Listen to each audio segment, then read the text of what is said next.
السلام علیکم. زه یم ډاکټر مهران، یو شوګر سپیشلیست ډاکټر یم په مرزان کې.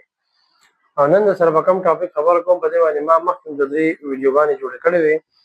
خو تاسو د شوګر بیماران یې او ستاسو خپې سوځي، میږي میږي کېږي، اوده اوده کېږي، داسې محسوسېږي چې سستنې پکې لګي، نو دا یو عام مسله نشي کېدی، بلکې دا د شوګر یو غټه پیچیدګي کم ته چې مونږ نیوروپیتھی وایو د هغه کېدي شي.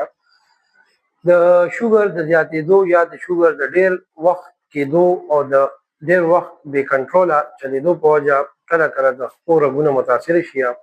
اکثر داسې بیمار په خوږېدو باندې نه پوهېږي، چېرته بوټ کې سغنه وغیره یا څه سره ولګي نه پوهېږي او زخم جوړ شي، چونکې د وینې رفتار او گردش هلته کم وي، نو دغه خوږېدل یو غټ زخم یا یو انفیکشن جوړ شي او د هغې په نتیجه کې ډېر غټې غټې پیچیدګۍ راتللی شي.